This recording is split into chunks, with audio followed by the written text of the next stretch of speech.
Hare Krishna, Krishna Krishna, Hare Hare, Hare Rama,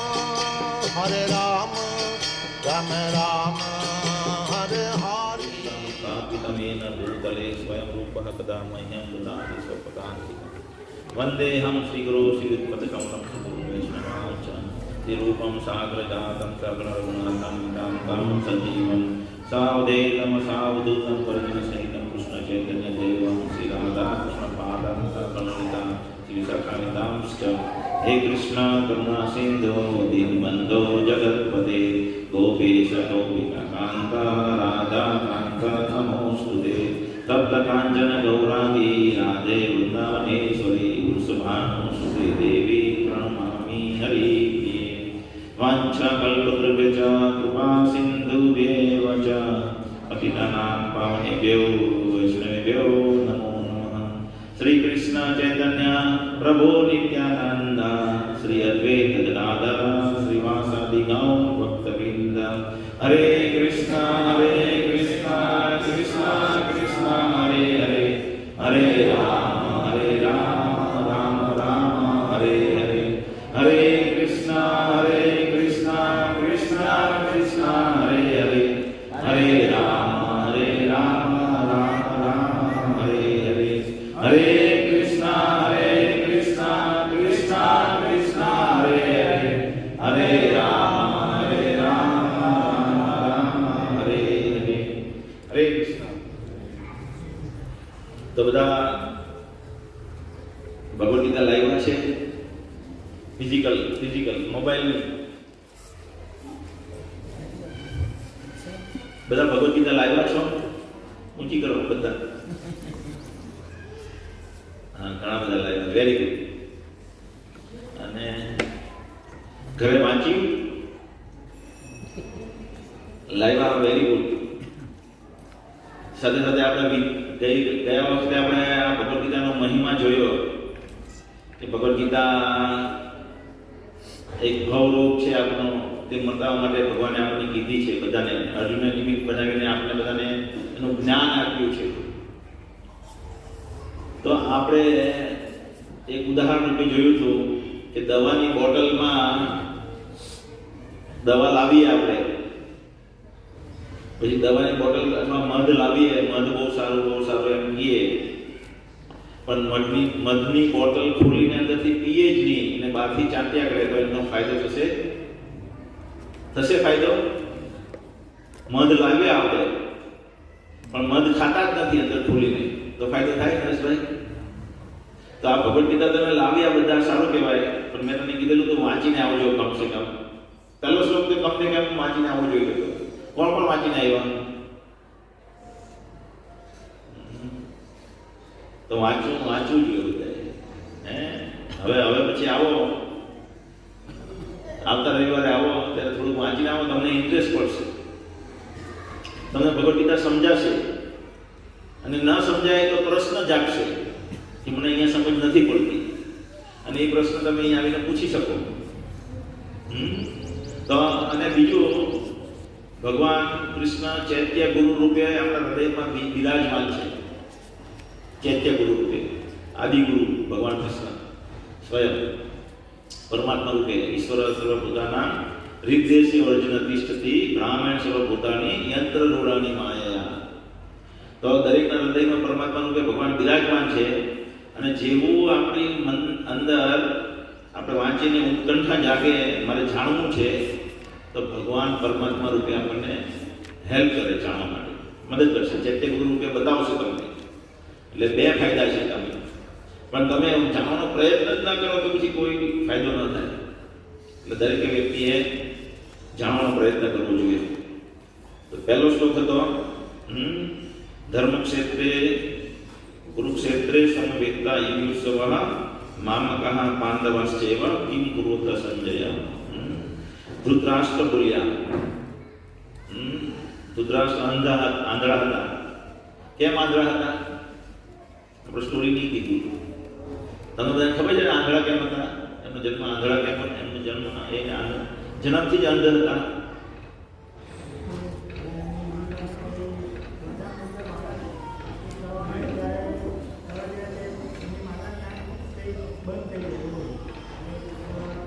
વ્યાસદેવના પ્રભાવથી એની આંખ બંધ થઈ. એક તો જ્યારે યુદ્ધ પતે 18 દિવસનું યુદ્ધ પતે પછી ધૃતરાષ્ટ્ર પૂછે છે કૃષ્ણ ભગવાનને કે હું મારા પાછળના 50 જન્મ જોઉં છું, મને જ્ઞાન છે, હું જોઈ શકું છું કે હું મારા પાછલા 50 જન્મમાં આ અલગ અલગ અવતાર ધારણ કરેલો હતો, પણ હું એવું કશું પાપ જોતો નથી કે જેના લીધે હું અંધ હોવો જોઈતો હતો. તો ભગવાન કૃષ્ણ એને કહે કે તમે 50 જન્મ જોઉં છો, પણ આ તમારું પાપ જે છે એ 100 જન્મ પહેલાનું છે. આજથી 100 જન્મ પહેલા તમે એવું કાર્ય કર્યું હતું કે તમારા પુત્ર તમે શિકાર, તમે ત્યારે રાજા જ હતા અને ત્યારે તમે શિકાર કરવા નીકળેલા હતા અને એક પક્ષીના 100 પુત્રોને તમે એની માતા પિતા સામે મારી નાખ્યા હતા અને એ પક્ષીએ તમને શ્રાપ આપેલો હતો કે તમારી નજર સમક્ષ 100 પુત્ર પ્રાપ્ત મુક્તિ પામશે. એને લીધે તમારે અંધ થવાનું હતું અને એ તમારા સમક્ષ મરવાના હતા. તો પ્રશ્ન એ થાય કે મને તમે બીજા જન્મમાં કેમ સજા નહીં આપી? 100 જન્મ કેમ લીધા મારા? 100 જન્મ પછી કેમ મને આની સજા મળે છે? ભગવાન કૃષ્ણ એને કહે છે પાછા કે તમારે જ્યારે 100 પુત્ર મરવાના હતા તમારી સમક્ષ, એના માટે પુત્ર થવાના યોગ્ય પુણ્ય ન હતા તમારા. એટલે 100 પુત્ર તમારે ત્યાં જન્મે એવી યોગ્યતા તમને 100 જન્મ લાગ્યા. 100 જન્મમાં એવા પુણ્ય વિકસિત થયા, જ્યારે 100માં જન્મે પછી તમારે ત્યાં 100 પુત્ર પ્રાપ્ત થયા તમને. તો એ ધૃતરાષ્ટ્ર જે છે શાંતનુ રાજા હતા કુરુવંશમાં. કોણ હતા? શાંતનુ રાજા. એમને 2 પત્ની હતી, એક હતી સત્યવતી અને એક હતી ગંગા દેવી. સત્યવતીને 2 પુત્ર હતા, એક છે ચિત્રાંગદા અને બીજું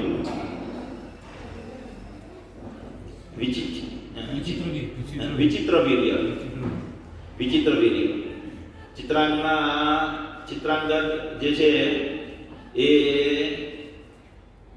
ગાંધર્વો સાથે યુદ્ધ કરતા કરતા જ મૃત્યુ પામ્યા અને ચિત્રાંગદ છે એને શું હતું? એને પુત્ર નહીં હતા ને. એ પણ લગ્ન થયા અને લગ્ન થયા પછી કોઈ રોગ થઈ ગયો એમને અને પુત્ર વગર મૃત્યુ પામ્યા. જ્યારે ભીષ્મ પિતામાં બીજા પુત્ર હતા ગંગાપુત્ર, એનું નામ ભીષ્મ પિતા પછી પડ્યું. ગંગાપુત્ર દેવવ્રત એનું નામ હતું પહેલા. તો એ દેવવ્રત હતા, પણ એને કારણ કે જ્યારે ગંગાની સાથે એમને લગ્ન કરવાના હતા, ગંગાની સાથે એમને લગ્ન કર્યા સત્યનું રાજાએ, ત્યારે એમને વ્રત લીધું હતું કે એટલે એને બીજા લગ્ન કરવા હતા સત્યવતી સાથે. અને સત્યવતી સાથે લગ્ન જ્યારે કરવા હતા ત્યારે એના સાસુએ પ્રસ્તાવ મૂક્યો કે મારી છોકરી તમારી સાથે ત્યારે જ પરણે જ્યારે મારા છોકરા રાજા બને. તમારે ઓલરેડી એક છોકરો છે દેવવ્રત, અને એ દેવવ્રત દેવવ્રત જો રાજા એ વરિષ્ઠ પુત્ર છે, એટલે મોટો પુત્ર છે અને એ રાજા બનશે, એટલે મારે તમારી સાથે લગ્ન નથી કરાવવા મારી છોકરીના. તો દેવવ્રતને જ્યારે ખબર પડે કે મારા પિતા હંમેશા દુઃખમાં રહી છે, આની સાથે સત્યવતી સાથે લગ્ન કરવા છે એને, પણ મારી લીધે લગ્ન કરી નથી શકતા, ત્યારે એ પ્રતિજ્ઞા લે છે કે આ જીવન હું નૈષ્ઠિક બ્રહ્મચારી વ્રતનું પાલન કરીશ, હું લગ્ન ન કરીશ અને હું દાદી પણ નહીં સ્વીકારું, રાજાનું શાસન નહીં સ્વીકારું. એમને વ્રત લીધું અને એ વ્રત લીધું એટલે એમને પ્રતિજ્ઞા થઈ જબરજસ્ત. એમનું નામ ભીષ્મ પિતામહ પડ્યું. તો હવે હસ્તિનાપુરમાં કોઈ શાસન કરવા વાળું રહ્યું નહીં. વિચિત્રવીર્ય અને ચિત્રાંગદ જે મૃત્યુ પામ્યા, દેવવ્રતે વ્રત લીધું હતું કે હું દાદી સ્વીકારીશ નહીં, એટલે હવે શાસન કોણ કરી શકે? અને વિચિત્ર વીર્યના લગ્ન બે કન્યાઓ સાથે થયા હોય, અંબિકા અને અંબાલિકા સાથે. પણ એ પુત્ર પ્રાપ્ત થાય તે પહેલા જે મૃત્યુ પામેલા હોય. તો સત્યવતી જે છે સત્યનુ રાજાના પત્ની, તેમને લગ્ન પહેલા એક પુત્ર પ્રાપ્ત થયો હોય અને તે છે વ્યાસદેવ. ખબર છે તમને વ્યાસદેવનો જન્મની કહાની? એ આપણે બીજી વખત જોઈશું, વ્યાસદેવનો જન્મ કેવી રીતે થાય. તો વ્યાસદેવે કીધું હોય એની માને કે જ્યારે પણ તને મુસીબતમાં કંઈ હોય, પ્રોબ્લેમ હોય તો તું મને યાદ કરજે, હું આવીશ તને મદદ માટે. અને હવે અહીંયા શાસન વગરનું રાજ્ય થઈ ગયું હસ્તિનાપુર.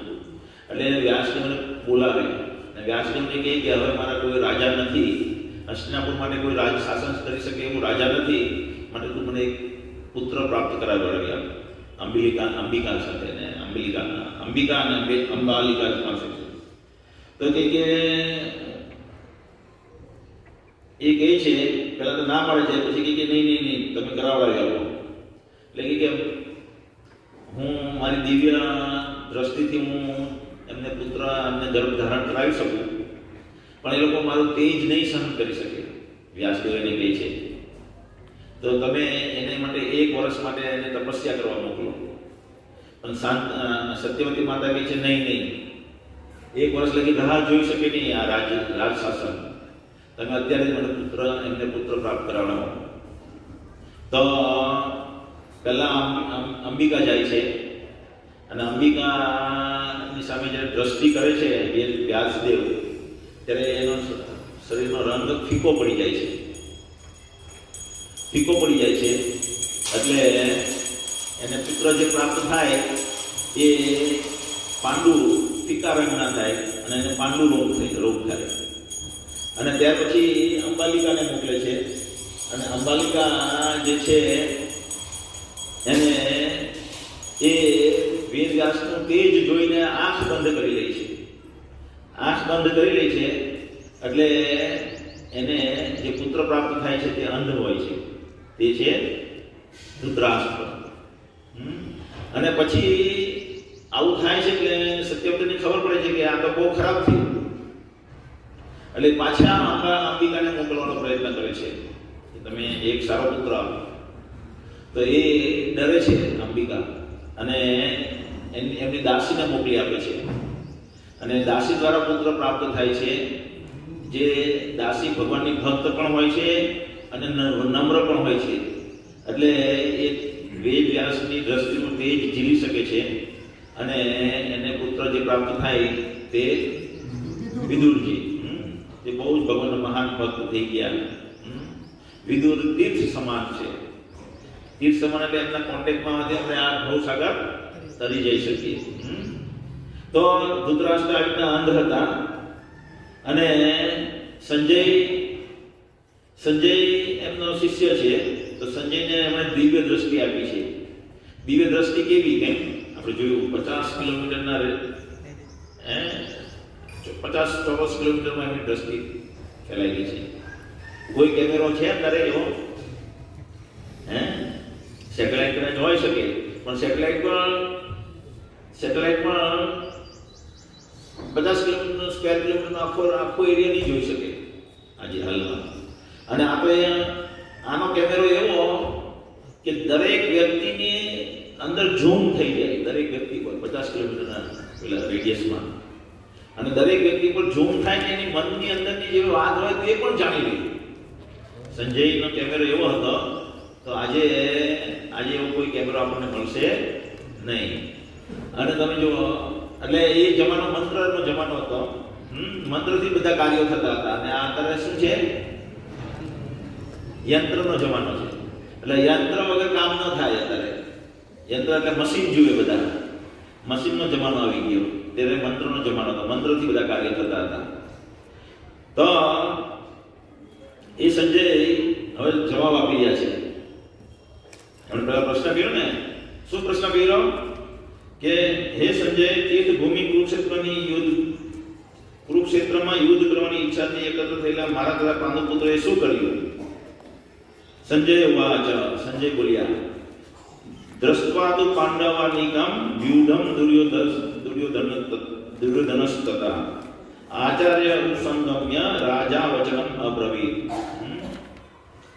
સંજય બોલ્યા, હે રાજા, પાંડુ પુત્રોની સેનાને વ્યૂહરચનામાં ગોઠવાયેલી જોઈ રાજા દુર્યોધન પોતાના ગુરુ પાસે ગયો અને આ પ્રમાણે વચન કહ્યા. સંજય પહેલા સાંત્વના આપી રહ્યા છે. કોને સાંત્વના આપી રહ્યા છે? ધૃતરાષ્ટ્રને. કેમ?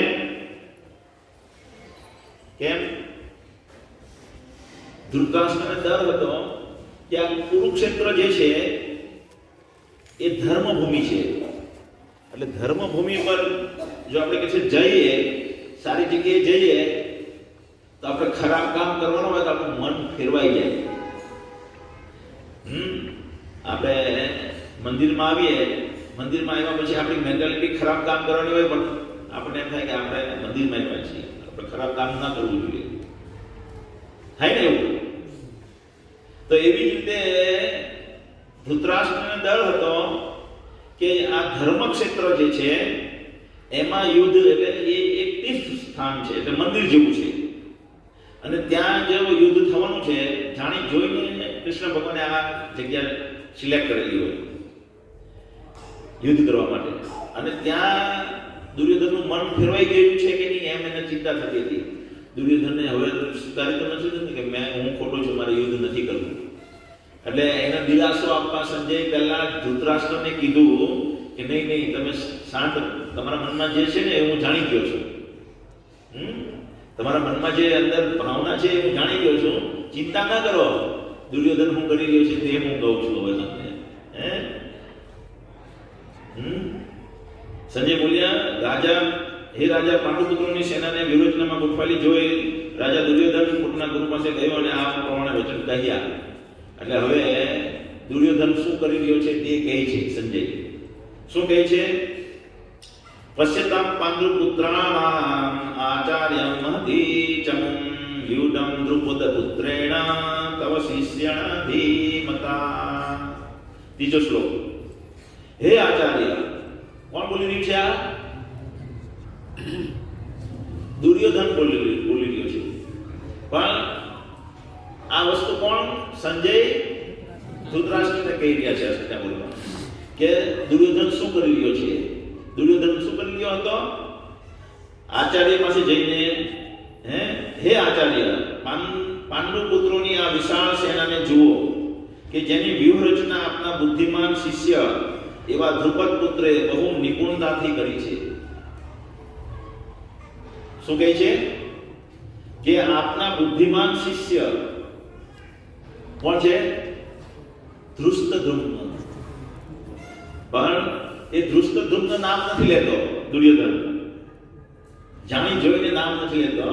એ કહે છે તમારો જે શિષ્ય છે એ દ્રુપદ પુત્ર એ બહુ નિપુણતાથી કરી છે. તો કેમ આમ કહે છે?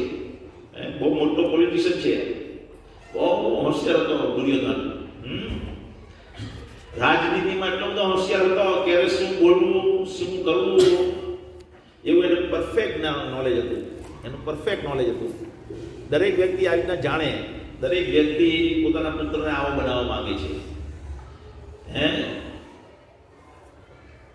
હિરણ્યકશિપુ પણ પોતાના પુત્ર, નામ શું છે, પ્રહલાદ મહારાજ. પ્રહલાદ મહારાજને આવા જ બનાવવા માંગતા. ડિપ્લોમેટમાં પાવરફુલ હોવા જોઈએ.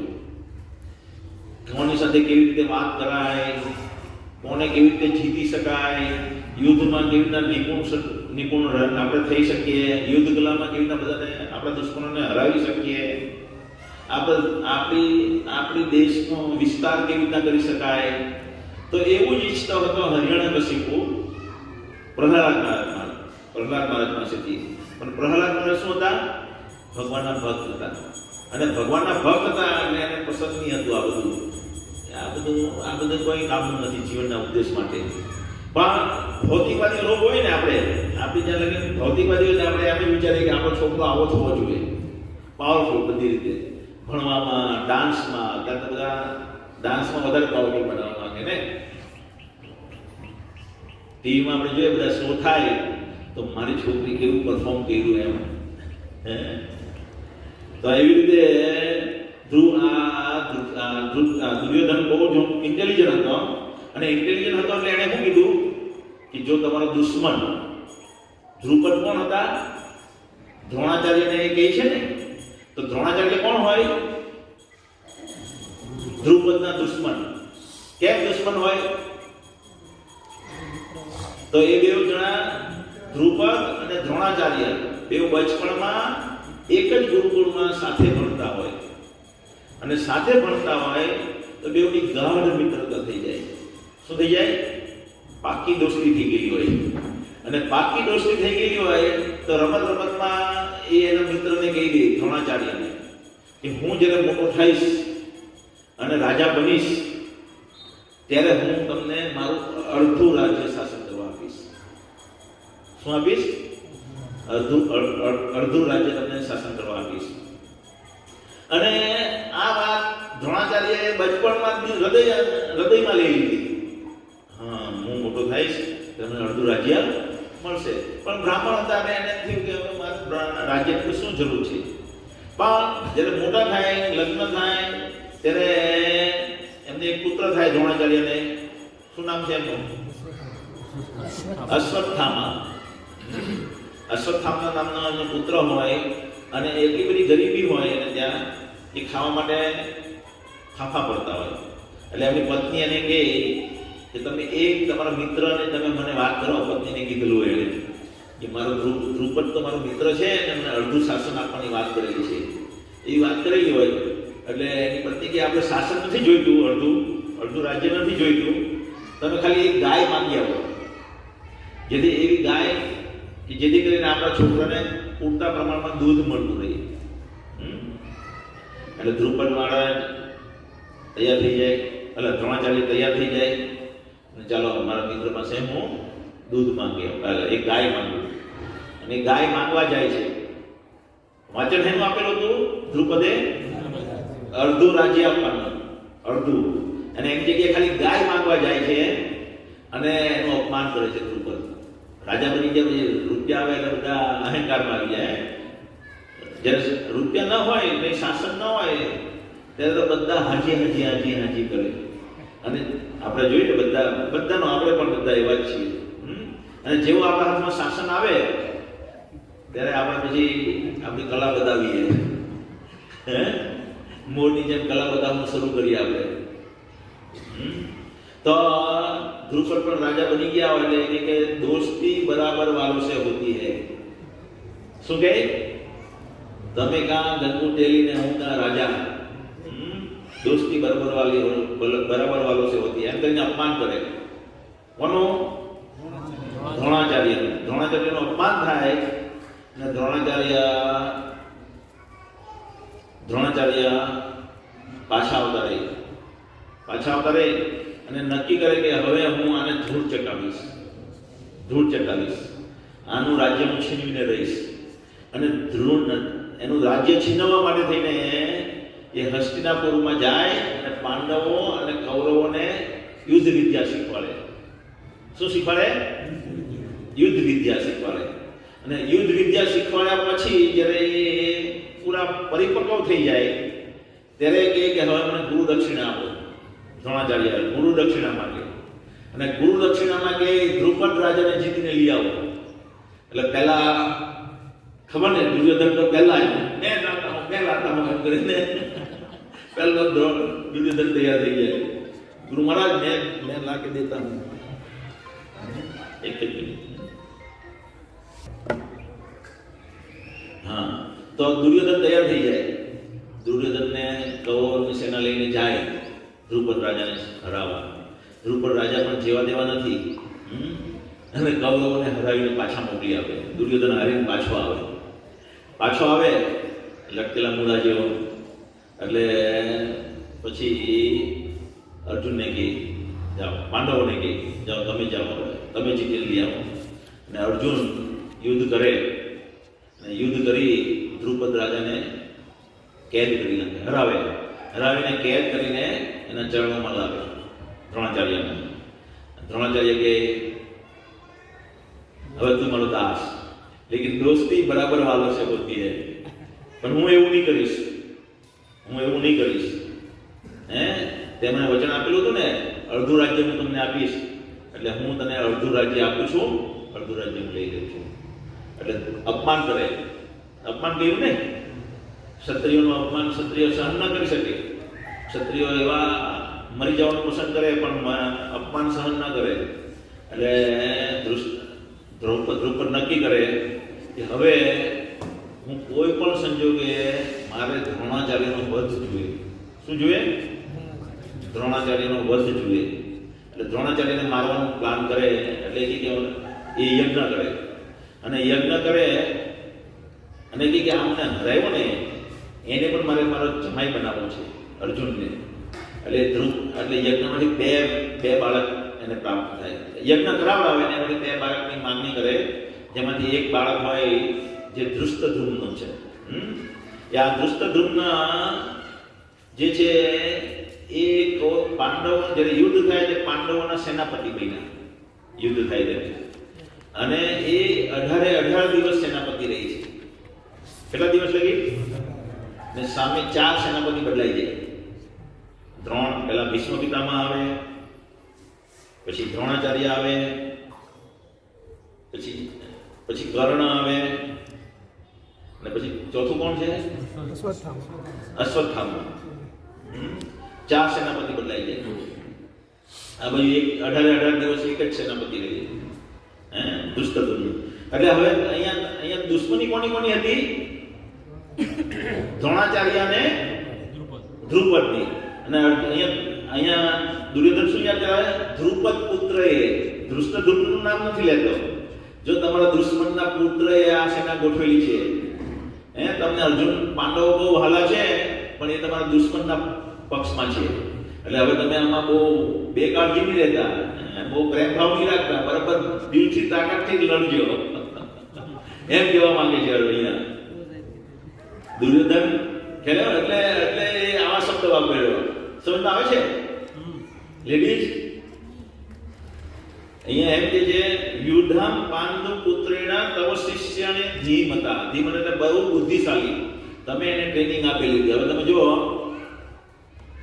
હવે દ્રોણાચાર્ય એક પાક્કા બ્રાહ્મણ છે.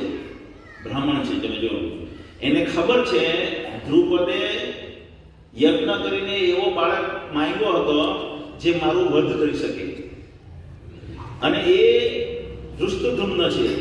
અને ધૃષ્ટદ્યુમ્ન જ્યારે વિદ્યા શીખવા માટે આવે છે, શસ્ત્ર વિદ્યા શીખવા માટે દ્રોણાચાર્ય પાસે આવે છે, ત્યારે દ્રોણાચાર્યને ખબર છે કે આ છોકરો મોટો થઈને મારો મૃત્યુનું કારણ બનવાનો છે, છતાં પણ એમને યુદ્ધની કલા શીખવાડે છે. કોઈ શીખવાડે? કોઈ શીખવાડે નહીં.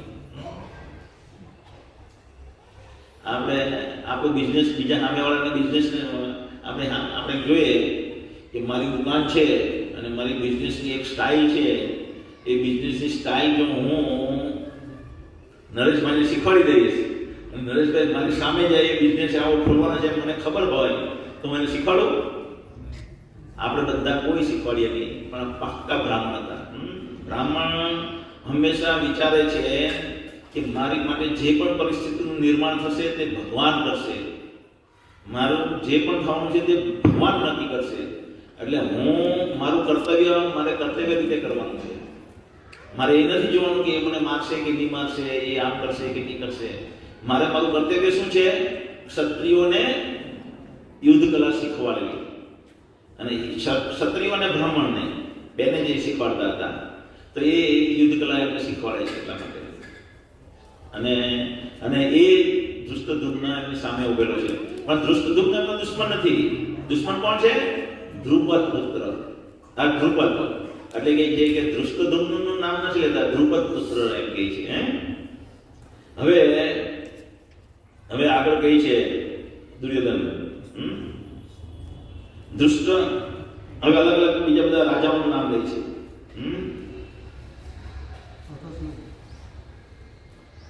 શ્લોક સંખ્યા 4.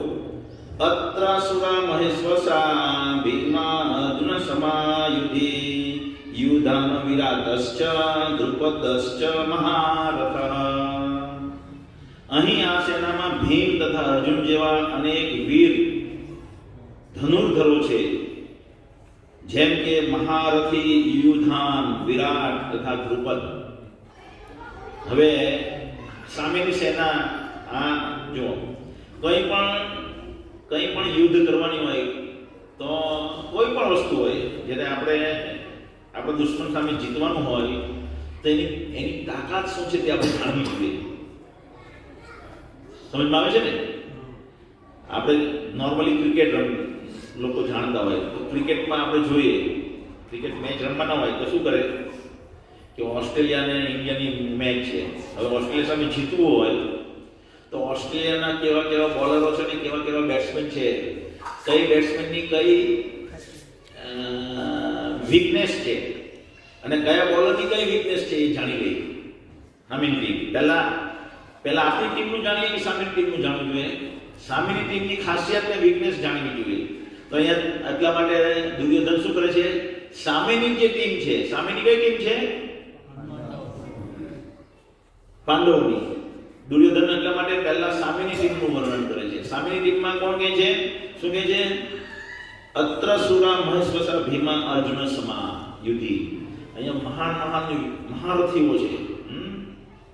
રથી, મહારથી, અતિરથી, એ રીતના અલગ અલગ આવે. આપણે જોયું ને, અતિરથી કેટલા સાથે યુદ્ધ કરી શકે?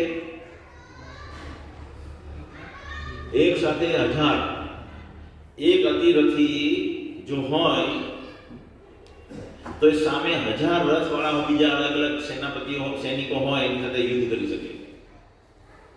અને મહારથી જે હોય તે સામે 100 રથ હોય, 100 રથ પર બિરાજમાન હોય એવા જ ઇક્વલ એની સાથે એક મહારથી બીજા એટલા રથ પર બિરાજમાન હોય એની સાથે યુદ્ધ કરી શકે. તો એમ કે અહીંયા કેટલા મહારથી છે જો ભીમ અર્જુન સમા. હવે સૌથી પહેલા કોનું નામ લે છે? ભીમનું નામ લે છે. કેમ? કારણ કે એ ભીમને અર્જુનને બચપણથી સાથે રહ્યો છે, એક જ ગુરુકુળમાં ભણ્યા અને એને ભીમની તાકાતનો અનુભવ છે કે ભીમ કેટલો શક્તિશાળી છે, અર્જુનની કેટલી શક્તિ છે અને એનું જ્ઞાન છે. એટલે એમ કે ભીમ ને અર્જુન જેવી શક્તિશાળી લોકો જો કેટલા સામે છે તે હવે હું તમને કહું છું. અને એને ભીમનો બહુ ડર હોય, ભીમનો ભારે ડર હોય એને. કેમ? કારણ કે 3 પ્રતિજ્ઞા લીધેલી છે ભીમે શું પ્રતિજ્ઞા લીધી છે? 3 પ્રતિજ્ઞા લીધી છે. એક પ્રતિજ્ઞા છે હું દુર્યોધનની જંગ તોડીશ, પગ તોડીશ. અને બીજી પ્રતિજ્ઞા શું છે? કેમ એવી પ્રતિજ્ઞા લીધી હોય? જ્યારે દ્રૌપદીનું વસ્ત્રહરણ કરીને દુશાસન લાવેલો હોય સભામાં, ત્યારે એણે એના પગ પર એમ કહે કે તું મારા પગ પર બેસવાને લાયક છો. અને એને ખોળામાં બેસાડવાનો પ્રયત્ન કરે, ઈશારો કરે. એટલે ભીમ ત્યારે સામે હોય અને એ હારી ગયેલા હોય એટલે એ વિવશ હોય ત્યારે અને કહે કે હું આ તારી પગ તોડીશ એક દિવસ. અને 12 વર્ષ લગી તપસ્યા. અને ભીમ જ્યારે યુદ્ધ કરે ને આટલો બધો શોર બગોર ભીમ કરે. અને ભીમ છે ને આ પેલા જેસીબી આવે ને, આપણે જેસીબી એવા 10,000 જેસીબીની તાકાત ધરાવતો હોય. 10,000 હાથની તાકાત. પર્વતને આપણે બગલમાં લે ચૂર કરી નાખે. હા, ઝાડવા મોટા આપણે પેલો અહીંયા ઘાસનો તણખલો ખેંચીએ ને, આપણે ઘાસનો તણખલો નહીં ખેંચાય. આપણથી અત્યારે સૂકું ઘાસ થઈ ગયું હોય ને એને ખેંચવું હોય ને તો આપણે ખેંચી નહીં શકીએ. એ તો પાણી પાય એટલે પછી ભીનું થાય ને એનું મૂળ ઉપર હોય તો ખેંચી શકીએ. આપણી એટલી તાકાત છે અત્યારે. અને ભીમ આ જેસીબી જે વૃક્ષને બી ખેંચીએ કે એને આપણે આમ ઘાસના તણખલા જેમ ખેંચી નાખતો હોય. અને એટલો બધો શોર બગોર કરે. પેલા વાંદરા મોટા ગોરીલા હોય ને એવો. અને સામેવાળા તો એટલા ભયભીત થતા હોય એમથી યુદ્ધમાં, પણ પોતાના સૈનિકો પણ બીતા હોય, ડરતા હોય ભીમથી. એટલો બધો. કારણ કે એને 100 એને એક વચન પહેલું લીધું છે ભીમની દુર્યોધનની જંગા તોડવાનું. બીજું શું વચન લીધું હોય? 100 ધૃતરાષ્ટ્રના પુત્રને હું વધ કરીશ. 100 પુત્રનો વધ કરીશ. એટલે યુદ્ધ જે થાય ત્યારે બીજા પાંડવોને મોકો મળે આ દુર્યોધનના ભાઈઓને મારવાનો, પણ એ લોકો કોઈ મારતા નથી. કેમ? કારણ કે ભીમે વચન લીધેલું છે, ભીમે શપથ લીધા છે કે હું 100 ને મારીશ. અને ત્રીજું છે કે દુશાસનની છાતીને હું ફાડીશ અને એનું એકચ્યુઅલી બધા પુત્રનું લોહી પીવે છે. દુર્યોધન બધા ભીમ 100 પુત્રને મારીને 100 પુત્રનું લોહી પીવે છે અને વચન લીધું હોય કે હું દુશાસનનું લોહી પીશ અને એના વાળ, દ્રૌપદીના વાળ એનાથી ધોઈશ.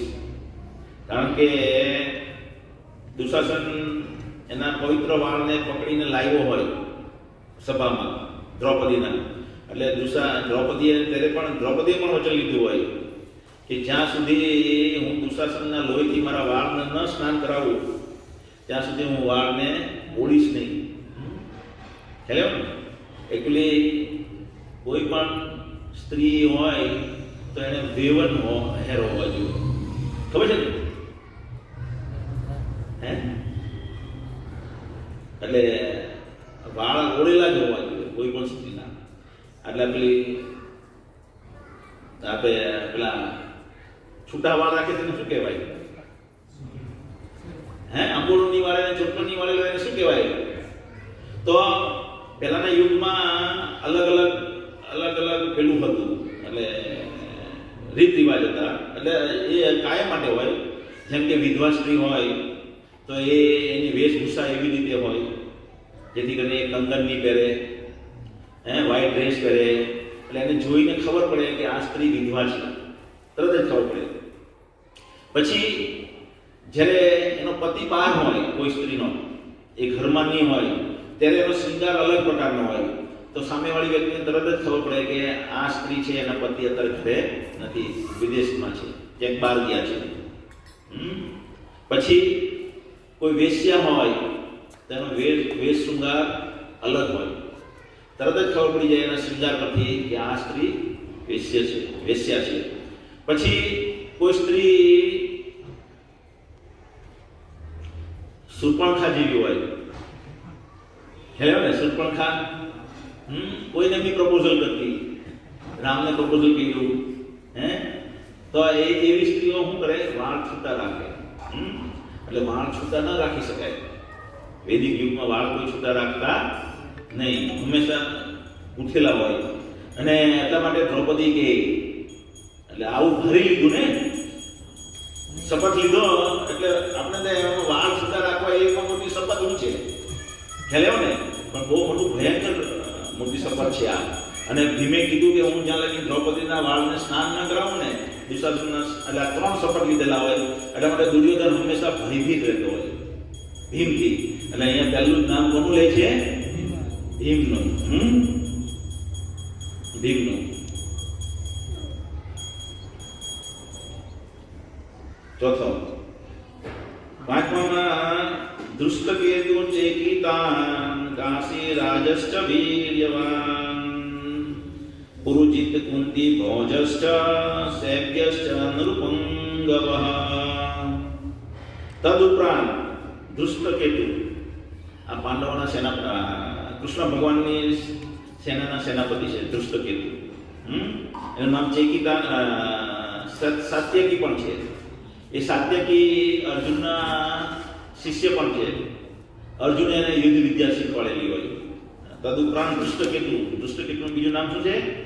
સાત્યકી. ચેકિતાન કાશી રાજપુર તદુપરાંત દૃષ્ટકેતુ ચેકિતાન કાશીરાજ પુરુજીત કુંતીભોજ. કુંતીભોજ એટલે કુંતી મહારાણીના 2 ભાઈઓ પણ યુદ્ધમાં સામેલ છે. તથા સૈભ્ય કોણ છે? મામા. ના, શૈલ્ય છે. શૈલ્ય એ મામા છે, એ દુર્યોધનના પક્ષમાં છે. આ સૈભ્ય છે એના સસુર છે યુધિષ્ઠિર મહારાજના સસુર છે. તો બધા લોકો ભાગ લેવાયા. તમે જો આગળ આવશે વયોવૃદ્ધ, વયોવૃદ્ધ ભીષ્મ પિતામહ. તો યુદ્ધ થાય તો આજના જમાનામાં બધા નેતાઓ પોતાની એસી ઓફિસમાં બેસી રહી. રોબા લખે ભાવાર્થમાં એક શ્લોક, એટલે આ બધા શ્લોકમાંના એક શ્લોકમાં પ્રવચનમાં સંભળાવે છે ભગવાન કે અત્યારે યુદ્ધ થાય તો બધા પોતાની ઓફિસમાં બેસી રહે, પણ એ જમાનામાં એવું નહીં હતું. યુદ્ધ થાય એટલે જે એકદમ ગઢું હોય તો પણ એ યુદ્ધમાં નીકળી પડતા. અને યુદ્ધ એટલે કેવું, કાં તો સામેવાળો પક્ષ જીતે, કાં તો આ પક્ષ જીતે, કાં તો એટલે જીત એટલે શું ને હાર એટલે શું? હાર એટલે સામેવાળાના બધાનું મૃત્યુ, હાર એટલે સામેવાળાના બધાના મૃત્યુ. એટલે આવા યુદ્ધ થતા. અને એ પણ એ લોકોની સ્પોર્ટિંગ એક્ટિવિટી. શું થાય? સ્પોર્ટિંગ એક્ટિવિટી એટલે એક રમત તરીકે રમતા એ લોકો, રમત તરીકે. અને જ્યારે યુદ્ધ શરૂ થવાનું હોય ને ત્યારે પહેલા એનાઉન્સ કરી દે કે જે પાર્ટીને પેલી બાજુ લડવું હોય તે પેલી બાજુ લડે, અને જે પાર્ટીને અત્યારે મનમાં ખોફ હોઈ શકે કોઈને કે હું આ પાર્ટીમાં છું, આ પાર્ટીમાં, પણ પહેલા એક એનાઉન્સમેન્ટ કરવામાં આવે કે જે પાર્ટીને પેલી બાજુ જવું હોય તે પેલી બાજુ જતા રહે, આ બાજુ આવવું હોય તે આ બાજુ આવી જાય. એક વખત આવી જાય પછી દગાબાજી નહીં.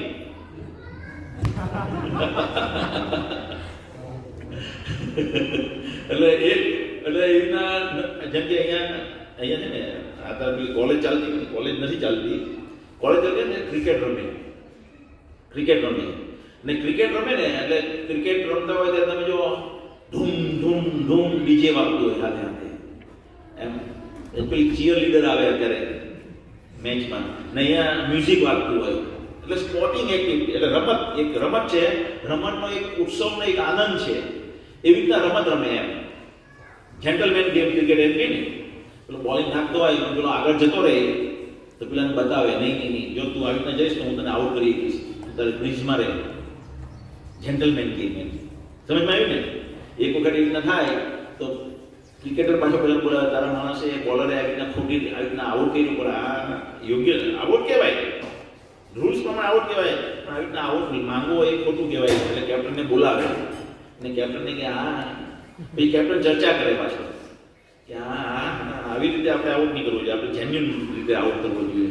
એટલે કે ચાલો અમને આવી રીતના આઉટ જોતો નથી. તો એક સ્પોર્ટિંગ એક્ટિવિટી છે, સમજ ને, એક સ્પોર્ટ સ્પિરિટ છે. તો એવી રીતે આ યુદ્ધ જે છે એ ક્ષત્રિયો માટે યુદ્ધ સ્પોર્ટ સ્પિરિટ હતું, એક રમત હતી. ધૂમ ધૂમ ધૂમ નગારા વાગતા હોય, રણસિંગા ફૂંકાતા હોય, ગુગલો વાગતા હોય, અલગ અલગ બધા વાજિંત્રો વાગતા હોય, અને મારો મારો મારો ચારે બાજુ ચાલતું હોય. એમ એ લોકોને એમ નથી, એ લોકો કોઈ ડરતું નથી, એમ ડર નથી હૃદયમાં હોતો કે અમે યુદ્ધમાં મરી જવાના છીએ, આજે અમે ફાઇટિંગમાં આવ્યા છે. એ લોકોને એક રોમાંચ હોય, બહુ મજા આવતી યુદ્ધ થાય એટલે. આમ પેલા વાંદરા કેમ કઈ જોઈ ગયા વાર ઝાડ અને એને એમ થયું કે આજે આ તો ખુલ્લા મેદાન જંગલનું કોન્ક્રીટ હતું, હવે અહીંયા ઝાડ મળી ગયું, કૂદવા માંડે બરાબરનો ફોર્મમાં આવી જાય ને.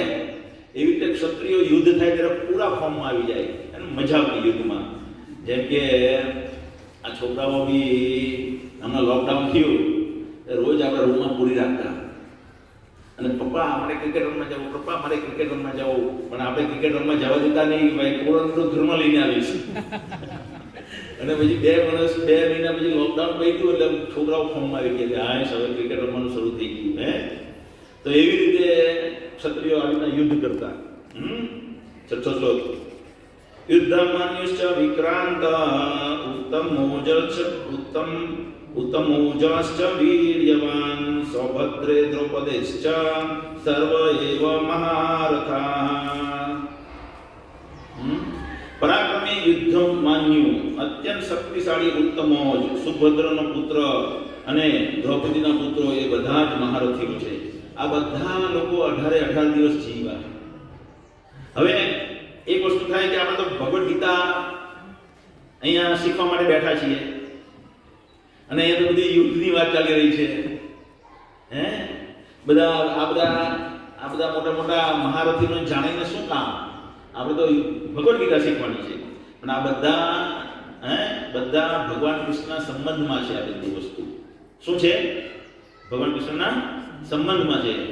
એટલા માટે આ બધા જ્યારે મૃત્યુ પામે છે ત્યારે ભગવાનના ધામમાં જાય છે. બધા બેક ટુ ગોડ હેડ જાય છે. બધા જેટલા બી લોકો અહીંયા યુદ્ધમાં મર્યા ભગવાનનું, એટલા માટે ભગવાનનું યુદ્ધ કરવું અને ભગવાનનું યુદ્ધ ન કરાવવું, ભગવાનનું મારવું અને ભગવાનનું રક્ષણ આપવું, બેઉ પૂર્ણ છે, એબ્સોલ્યુટ પ્લેટફોર્મ પર છે. શું છે? પૂર્ણ પ્લેટફોર્મ પર છે. ભગવાન મારે કોઈને તો પણ સામેવાળાનું કલ્યાણ છે, અને ભગવાન એને પ્રેમ આપે તો પણ એનું કલ્યાણ છે. જેમ કે આપણો પુત્ર હોય તો આપણા પુત્રને કદી દ્વેષથી મારીએ? એક માં હોય એના પુત્રને કદી મારે તો એના કલ્યાણ માટે મારે કે એના પર નફરત હોય એટલે મારે? કલ્યાણ માટે. તો એવી જ રીતે ભગવાનના આપણે બધા પુત્રો છીએ અને ભગવાન અહીંયા યુદ્ધ કરવાના, તો આ બધા જે પણ એને મરવાના છે અથવા ભગવાન મારાવી રહ્યા છે, ભગવાને એકચ્યુઅલી આ બધા દેવતાઓનો પુત્ર છે. દેવતાઓ છે ને, દેવતાઓના પુત્રો છે એ બધા અહીંયા અવતરિત થયા હતા. અભિમાન્યુમાં જેમાં છે ને, શું છે? યુદ્ધામન્યુ, પરાક્રમી યુદ્ધામન્યુ, અત્યંત શક્તિશાળી ઉત્તમોજ, સુભદ્રનો પુત્ર. સુભદ્રાનો પુત્ર કોણ છે? અભિમન્યુ. તો અભિમન્યુ આપણે એક ગેરધારણા છે અભિમન્યુ છે કે ભગવાન કૃષ્ણે જાણી જોઈને અભિમન્યુને મરે નહીં. કોના મનમાં ગેરધારણા છે? નહીં, એટલે પ્રેમથી.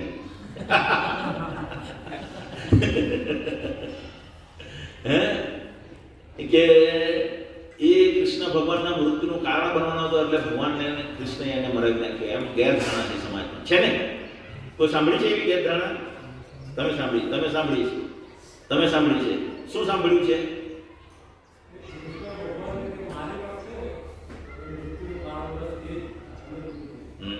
એવી ગેરધારણા હતી કે અભિમન્યુ જે છે એક અસુર હતા, અને અસુરને કારણે કંઈક એવું હતું, બહુ બધી કંઈક એવી બધી કહાની છે કે એને કંઈ, હવે એવી કહાની બી બધી એવી વિચિત્ર હતી કે મેં બહુ યાદ નહીં રાખી, પણ એવી બધી વિચિત્ર કહાની છે કે એ જો 18 વર્ષની ઉપરનો થઈ જશે, અભિમન્યુ જો 18 વર્ષને ક્રોસ કરી જાય તો એ કૃષ્ણ ભગવાનનું મૃત્યુનું કારણ બનશે. એવી એક ગેરધારણા પ્રચાલિત છે સમાજમાં. પણ એકચ્યુઅલી એવું નથી. એ ચંદ્રપુત્ર છે. શું છે? ચંદ્રપુત્ર છે. અને ચંદ્રપુત્ર જ્યારે યુદ્ધ થવાનું હોય ત્યારે બધા, અને કૃષ્ણ ભગવાન જ્યારે અવતરિત થવાના હોય અને ધરતી પરથી બધા અસુરિક પ્રકૃતિના જે રાજાઓ છે, એકચ્યુઅલી આ જે પાવર છે ને, પાવર શક્તિ, એ જ્ઞાન વગર આવે ને તો એ જ્ઞાન વગર અથવા સમજણ વગર અથવા લાયકાત વગર જો તમને પાવર આપવામાં આવે ને તો એ તમારું ધનોત્પન્ન જ વાળે. અને ક્ષત્રિયોને હંમેશા વિશેષ પાવર આપવામાં આવતો ભગવાન દ્વારા, અને ક્ષત્રિયો આ વિશેષ પાવરનો ઉપયોગ પ્રજાના રક્ષણ માટે કરવાનો. ક્ષત્રિયોને કેટલી બધી, તમે જો ક્ષત્રિયો એટલે દાસી, જે રાજાની રાણી હોય એના લગ્ન થાય અને સાથે દાસી પુત્રને પણ મોકલે, દાસીઓને મોકલે. 25, 30 દાસીઓ હોય, લગ્ન થાય તે રાજાને. અને એ સેકન્ડ પત્ની તરીકે જ બિહેવ કરે રાજાની. જ્યારે એની પોતાની રાણીની સાથે રહી નહીં કે કોઈ કારણસર, તો એ દાસી એની જે સેવા વ્યવસ્થિત કરતી હોય તો એને રાજા એને પત્ની તરીકે જ ભોગવે.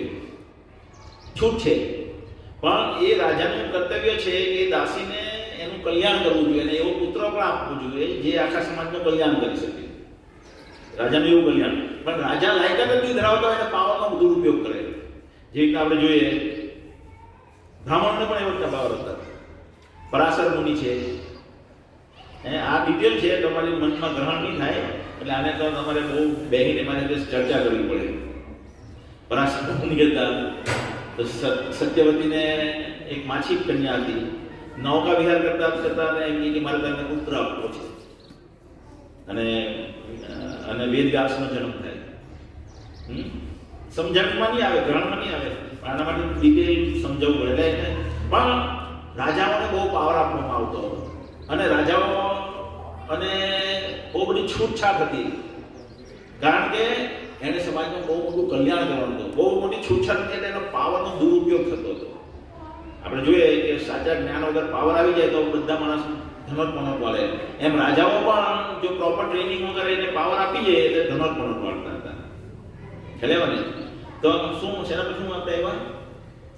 હા, તો એટલે બહુ બધા રાજાઓ એટલા બધા અસુરિક થઈ ગયા હોય તો એ બધાનો સફાયો કરવો હોય ધરતી પરથી કૃષ્ણ ભગવાને. જેમ કે આજે પહેલા પરશુરામજી તરીકે આવ્યા અને 21 વખત ક્ષત્રિયો વિહીન ધરતી કરી નાખી, ક્ષત્રિયોનો નાશ કરી નાખ્યો. અને એવી જ રીતે હવે અત્યારે ભગવાન કૃષ્ણએ નાશ કરવા માટે અવતર થયા છે, ધરતીનો બોજ સાફ કરવા માટે.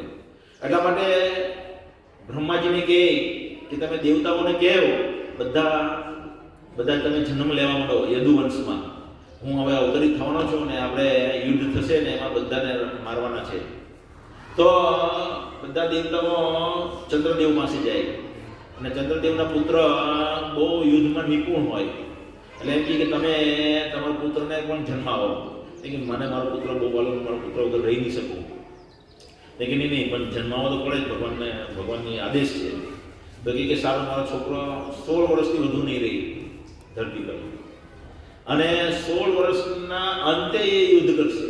16મા વર્ષના અંતે અને જ્યારે યુદ્ધ કરશે ત્યારે કોઈ પણ સામે મહારથીઓ હશે એનો ભારે તબાહી મચાવશે. અને એક મહારથી તો એકલો એને કોઈ મારી જ નહીં શકશે. બહુ બધા ભેગા થઈને મહારથીઓ ભેગા થશે ત્યારે જ એને મારી શકશે. તો આવો એ અભિમન્યુ હોય, એ ચંદ્રમાનો પુત્ર હોય અને એ અવતરિત થયો હોય, 16 વર્ષનું આયુષ્ય ભોગવવાનું હોય. અને એ 16 વર્ષનું આયુષ્ય જેને ભોગવવાનું હોય અને એને મૃત્યુ થવાનું હોય તો એ દિવસે આ બાજુ દ્રોણાચાર્ય રોજ બહુ બધા એક દિવસ એટલી બધી તબાહી મચાવે, અર્જુન બહુ બધાને મારતો હોય આ બાજુ કૌરવની સેનાના. તો બધા કહે કે આ પાંડવોને દ્રોણાચાર્યને પર આક્ષેપ મોકલે દુર્યોધન કે તમે અર્જુન મારા આપણા એટલા બધા યોદ્ધાને મારી ગયા છે, તમે આજે એક પાંડવોને ખંખેરો. એટલે દ્રોણાચાર્ય નક્કી કરે કે કાલે હું એકને પાકો કોઈ પણ એક મહારથી પાંડવ સેનામાંથી ખંખેરી નાખીશ. એટલે એ કે પણ તમારે એક જ કાર્ય કરવાનું, બધાએ ભેગા મળીને અર્જુનને દૂર લઈ જવાનું. શું લઈ જવાનું? અર્જુનને દૂર લઈ જવાનું. અને પછી એ ચક્રવ્યૂહની આયોજન કરે. એટલે યુદ્ધ જ્યારે થતું હોય ને ત્યારે ગરુડ વ્યૂહ, પછી અલગ અલગ વ્યૂહની રચના થાય. સૈનિક એવી રીતના ગોઠવવાના, ગરુડ વ્યૂહ, મકર વ્યૂહ, ધ્વજ વ્યૂહ અને ચક્ર, એમાં 9 પ્રકારના વ્યૂહ આવે સેના ગોઠવવાના. અને એમાં સૌથી ભારે વ્યૂહ છે ચક્ર વ્યૂહ. એને તોડવું તો બહુ જ ભારી હોય, પણ એની વિદ્યા કોને જાણતું હોય? અભિમન્યુ. તો અભિમન્યુનું પાછું 16 વર્ષનું જ આયુષ્ય હોય. તો અભિમન્યુ એટલો હાહાકાર મચાવે, દુર્યોધન કે બધા ભેગા થઈને મારો ને તો આપણે આજે જ પતી જવાના અને મારો બધા નિયમ સાઈડો મૂકી દેવો અત્યારે અને તમારે આજે પતાવી દેવું પડે. એટલે બધા ભેગા મળીને દુર્યોધનને મારે છે, અભિમન્યુને મારે છે. તો આ સુભદ્રાનો પુત્ર અને દ્રૌપદીનો પુત્ર, દ્રૌપદીના 5 પુત્ર હોય. દરેક રાજા યુધિષ્ઠિર મહારાજ થકી એક પુત્ર આવેલો હોય, અર્જુન થકી એક હોય, નકુલ ભીમ થકી એક હોય, એટલે 5 પુત્ર હોય. એ બધા મહારથીઓ છે. હવે 8મો શ્લોક. ભવાન ભીષ્મશ્ચ અસ્માકં તો વિશિષ્ટાયે તાની બોધ દ્વિજોત્તમ નાયકા મમ સૈન્યસ્ય સંખ્યાતા ભવીતે. હવે દુર્યોધન શું કરી રહ્યો છે? પોતાની સૈનિકની વાત કરી રહ્યો છે. શું કહે છે? અસ્માકં તો વિશિષ્ટો એ તાની બોધ દ્વિજોત્તમ. દ્રોણાચાર્ય દ્વિજોત્તમ છે, બ્રાહ્મણોમાં શ્રેષ્ઠ. હવે હું તમને મારી સૈન્ય વિશે કહીશ, પરંતુ હે બ્રાહ્મણ શ્રેષ્ઠ, તમારી જાણ માટે હું મારી સેનાને તે નાયકો વિશે કહું છું કે જેઓ મારી સેનાને દોરવણી આપવામાં વિશેષ યોગ્ય છે. હવે દુર્યોધન શું કરી રહ્યો છે? પાંડવોનું કહી દીધું, પાંડવોમાં કોણ મહારથી છે, કેવા છે, કેવી સેના છે, કોણ સેનાપતિ છે. હવે હું તમારી જાણ ખાતર આપણા મહાન માણસો કોણ છે તે જણાવીશ. આમાં બી બધાને ઓફ ડપ કરવા પડે ને, તમે બધા મહાન છો, નહીં તો બધા યુદ્ધ કેવી રીતે કરે? બધા ડાઉન થઈ જાય શક્તિમાં. એટલે આ બધાને બધાનું મોરલ ઊંચું કરવા માટે તમે મહારથી છો, તમારા મહારથી છો એમ કહે. પણ સૌથી પહેલા કોને કહેવા જોઈએ? ભીષ્મ પિતામહ જે છે તે વયોવૃદ્ધ છે, પણ દ્રોણાચાર્ય બ્રાહ્મણ છે, એટલે પહેલું નામ તો એનું જ હોવું જોઈએ ને. દુર્યોધન ઇન્ટેલિજન્ટ છે, કોનું કયા નામ લેવું એ બોલવામાં બહુ પાવરફુલ છે. એટલે પહેલા એનું જ નામ લે છે દ્રોણાચાર્ય. ભવાન, ભવાન એટલે તમે પોતે. શું છે? ભવાન ભીષ્મશ્ચ કર્ણશ્ચ કૃપાશ્ચ સમિતિ જય અશ્વત્થામા વિકર્ણશ્ચ સૌમદત્તશ્ચ થેરચ. હવે અહીંયા વિકર્ણનું નામ લીધું. વિકર્ણ કોણ છે? દુર્યોધનનો ભાઈ કે જે ધર્મ. હા, વિકર્ણ 100 દુર્યોધનના ભાઈ હોય. એમાંનો આ વિકર્ણ જે છે તે ધર્મપરાયણ હોય. અને જ્યારે દ્રૌપદીનું અપહરણ થઈને કોઈ નથી બોલતું, કોઈ ભીષ્મ પિતા નથી બોલતા, દ્રોણાચાર્ય નથી, કૃપાચાર્ય નથી બોલતા, ધૃતરાષ્ટ્ર નથી બોલતા, પાંડવો નથી બોલી શકતા, ત્યારે એક જ વિરોધ કરે છે અને એ છે વિકર્ણ. હવે જો અહીંયા વિકર્ણને મહાન ન ગણે તો એ કદાચ સામે જતો રહે, એને ડર છે. દુર્યોધનને શું છે? ડર છે. એટલે એનું અહીંયા વિકર્ણનું નામ લે છે. આ પેલા શું છે? એક આપણે ભગવદ્ ગીતામાં પ્રવેશ કરી રહ્યા છે, પણ કેવી રીતે પ્રવેશ થાય છે, એટલે બે સેના કેવી રીતના ગોઠવાયેલી છે, કોણ કોણ સેનાપતિઓ છે, કેવી રીતના યુદ્ધ થવાનું છે, એક આપણે ઓવરવ્યૂ આપે છે ભગવદ્ ગીતા પહેલા. અને પછી અર્જુનનું મન કેવી રીતના ફેરવાય છે અને જીતના લક્ષણો પણ દેખાય છે. આ યુદ્ધની રચના પછી બધાના ભાવ તરફથી હવે પછી આપણે જે 12 થી 20 શ્લોક છે ને, તેમાં આપણે જોઈશું કે કેવા કેટલા બધા અલગ અલગ ચિહ્નો છે જેના દ્વારા નક્કી થતું હતું કે પાંડવોની જીત થવાની છે.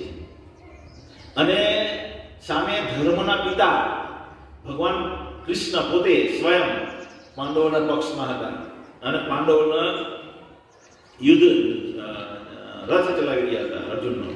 અને સામે હનુમાનજી કેવી રીતે એની ધજા પર ખાલી ચિત્ર નથી,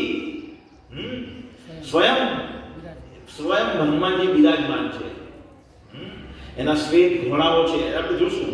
તો એ બધું પછી જ્યારે સમય આવે ત્યારે એ શ્લોક આવે ત્યારે આપણે એ લઈશું. તો અહીંયા ભગવાન એમ કે તમે મહાન, તમે સ્વયં આપ છો, એમ કે સ્વયં આપ. સ્વયં આપ ભીષ્મશ્ચ. અને ભીષ્મ કેવા છે? કોઈ હરાવી શકે એમ નથી. આ બધા દ્રોણાચાર્યને કોઈ મારી શકે એમ નથી ક્યારેય. જો એ પોતે હારવાનું નહીં સ્વીકારે ત્યાં સુધી હરાવી શકાય એવા નથી. ભીષ્મ પિતામહને પણ હરાવી શકાય એવું નથી. કર્ણને પણ હરાવી શકાય. આ 3 જણા તો એવા છે કે જેને કોઈ હરાવી નહીં શકે, કોઈ હરાવી નહીં શકે યુદ્ધમાં. છતાં ભગવાન સામેની પાર્ટીમાં છે. એટલે ભગવાન જ્યારે સામેની પાર્ટીમાં હોય ત્યારે જોવાનું આવે નહીં. એટલા માટે કોઈ પણ કાર્ય આપણે કરીએ તો કૃષ્ણને કેન્દ્રમાં રાખીને કરવું જોઈએ. આપણે કહીએ હું 1 લાખ મીટર મારા ભાઈ આવ્યા, કાકાના છોકરા, તો એને લૂંટ્સના મશીન ચાલે અને કે હવે સામે બીજી 1 મિનિટ નાખું છું, આ ફેક્ટરીની સામે બીજી 1 ફેક્ટરી બનાવું છું. પહેલાં પ્રિન્ટનું કામ થઈ ગયું એટલે, અને હવે રેડી થઈ જશે 6 મહિનામાં. અને દર વર્ષે 1 કરોડ મીટર કાપડ મારે કાઢવું છે. બરાબર છે, 1 કરોડ મીટર કાપડ કાઢવું છે, પણ એ ભગવાનની ઈચ્છા હોય તો નીકળે. ભગવાન તરફનો ભાવ રાખો, નકર 1 કરોડ મીટરનું કાપડ જ તમને જ પોતાને પરેશાન કરશે.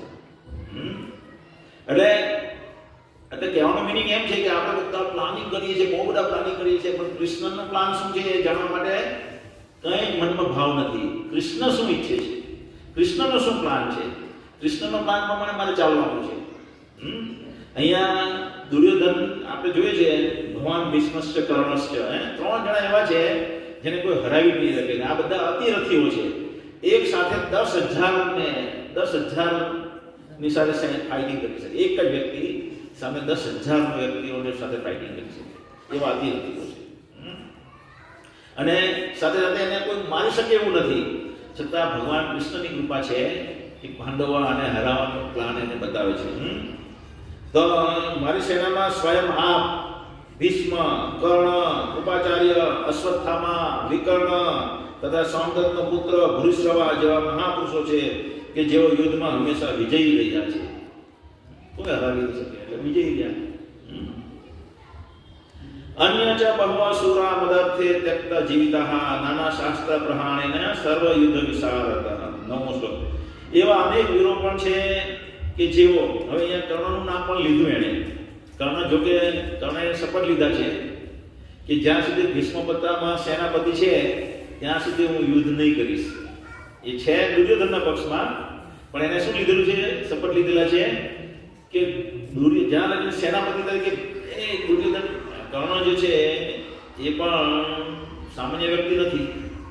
કર્ણ એટલે સૂર્યદેવનો પુત્ર છે અને એ પાંડવનો ભાઈ છે. એક વખત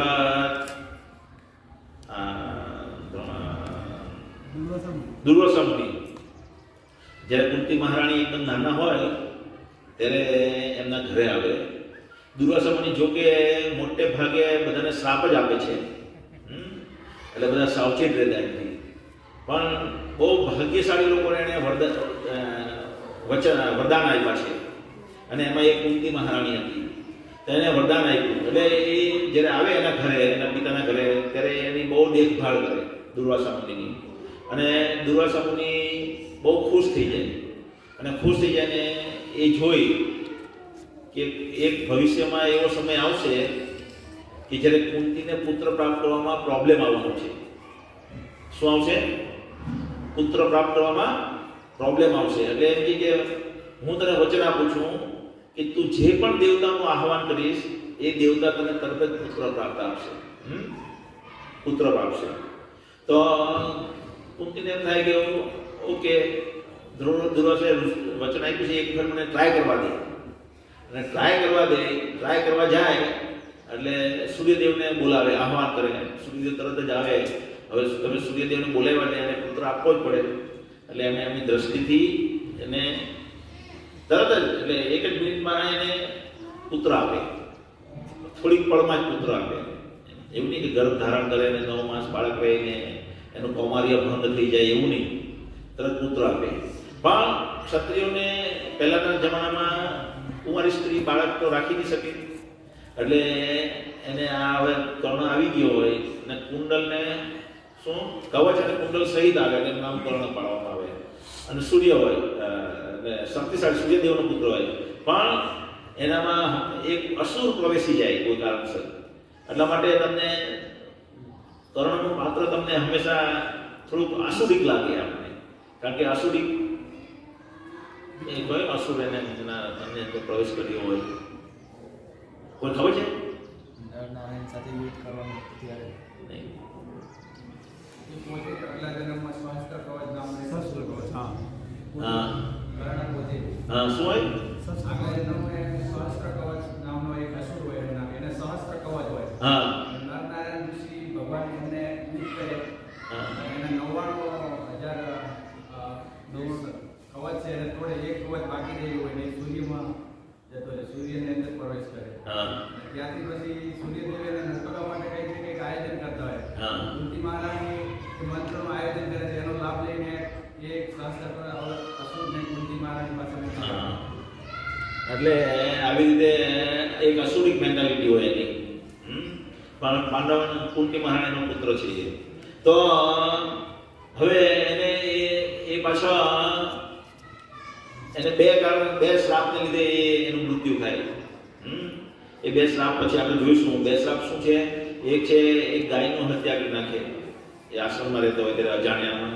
એટલે ગાયના જે માલિક બ્રાહ્મણ હોય તેને શ્રાપ આપે કે તું જ્યારે યુદ્ધમાં તારું પણ આવી રીતે જ મૃત્યુ થશે. જ્યારે તું બે ધ્યાન તારું હશે, બીજા કામમાં તું પુરવાયેલો હશે ત્યારે તને મારવામાં આવશે. અને એ પરશુરામજી પાસે વિદ્યા મેળવે. પહેલાં દ્રોણાચાર્ય પાસે વિદ્યા મેળવવા જાય, યુદ્ધ વિદ્યા. ત્યારે દ્રોણાચાર્યને યુદ્ધ વિદ્યા આપવાની ના પાડે છે કે તું ક્ષત્રિય નથી, હું ખાલી ક્ષત્રિય અને બ્રાહ્મણોને જ્ઞાન આપું છું, શસ્ત્ર વિદ્યા શીખવાડું છું. એટલે એને ના પાડે. એટલે એ પછી ખોટું બોલીને પરશુરામજી પાસે વિદ્યા શીખે છે. અને એક વખત જ્યારે એને એની સેવા કરતો હોય ને એના નિંદ્રામાં હોય, એના ગુરુ એના ખોળામાં બેસીને સૂતેલા હોય માથું રાખીને, ત્યારે એને ભમર કવડી જાય. ત્યારે ખબર પડે કે આ આટલું જે વેદના સહન કરીએ કે એનું લોહીની ગરમીથી એને ખબર પડે કે આ સામાન્ય વ્યક્તિનું લોહી નથી, કોઈ ક્ષત્રિયનું લોહી છે. એટલે ત્યારે એને શ્રાપ આપે કે મેં તને જે શીખવાડ્યું છે તેને તું ખરા સમયે એ તને કામ નહીં આવશે. તો આ બે કારણસર એનું મૃત્યુ થાય. અને ભગવાન કૃષ્ણ એનો લાભ લેવડાવે. અર્જુન કે મારે નથી મારવું કરવાનો, મારે નથી મારવું, એમ કે એનો યુદ્ધમાં એનો રસ ખૂપી ગયો છે, હવે કાઢી ગયો, હવે મને મારી શકું. આ તો ધર્મની વિરુદ્ધ કહેવાય. ભગવાન કૃષ્ણ કહે કે દ્રૌપદીનો વસ્ત્રાહરણ થયું ત્યારે કેવું એણે ધર્મનું પાલન કર્યું. બધા અભિમન્યુને માર્યો ત્યારે કઈ દ્રૌપદી ત્યારે એણે ધર્મનું પાલન કર્યું હતું. લક્ષાગૃહમાં તમને બાળી નાખવામાં આવ્યા ત્યારે એણે કઈ ધર્મનું પાલન કર્યું હતું. ભગવાન કૃષ્ણ ઉત્તેજિત કરે એને મરાવડા નાખે. ને બે શ્રાપ હોય સામે. તો કર્ણ આવી રીતના હોય.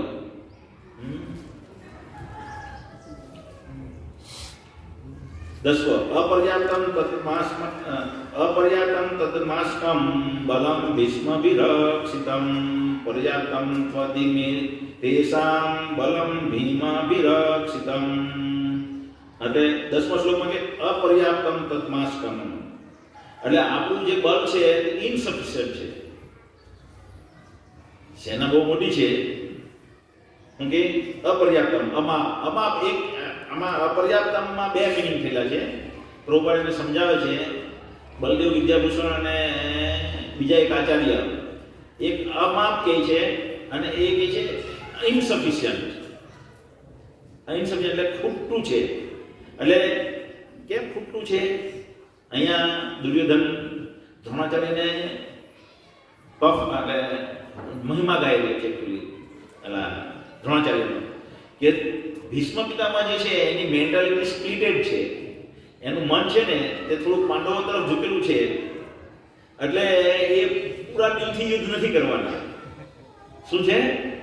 પૂરા દિલથી યુદ્ધ નથી કરવાના. એટલા માટે આપણી જે સેનાનું બળ છે તે ઓછું થઈ ગયું છે. જ્યારે પર્યાપ્તમ બલમ ભીષ્મભિરક્ષિતમ, જ્યારે ભીષ્મથી રક્ષિત જે છે એ પર્યાપ્ત છે, સીમિત છે એમ કે છે. સીમિત છે ભીષ્મથી રક્ષિત. એકચ્યુઅલી આ એમ કે છે પણ એનો મિનિંગ બીજો પણ નીકળે છે અને એ બીજા મિનિંગમાં કહેતો હોય છે અર્જુન આપણા દુર્યોધન.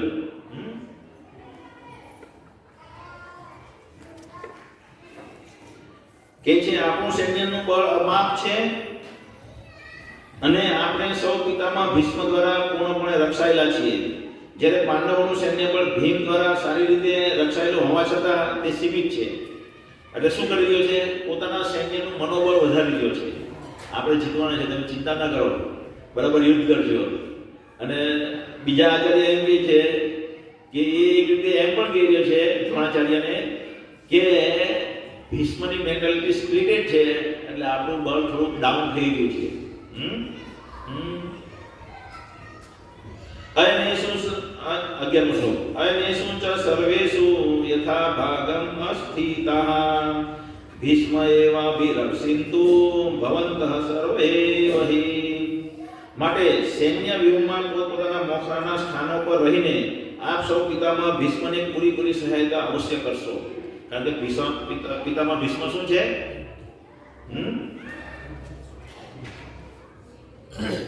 સેનાપતિ છે. સેનાપતિનું રક્ષણ થવું છે. સેનાપતિ વગરનું સૈન્ય ક્યાં લડશે? એટલે બધાને પોતપોતાના વ્યૂહમાં રહીને કોને રક્ષણ કરવાનું કહે છે? ભીષ્મ પિતામહનું. હવે આ વાત કોણ સાંભળી રહ્યું છે? સાથે દ્રોણાચાર્યને તો કહી રહ્યો છે પણ ભીષ્મ પિતામહને પણ સંભળાવી રહ્યો છે. એટલે ભીષ્મ પિતામહ શું કરે છે?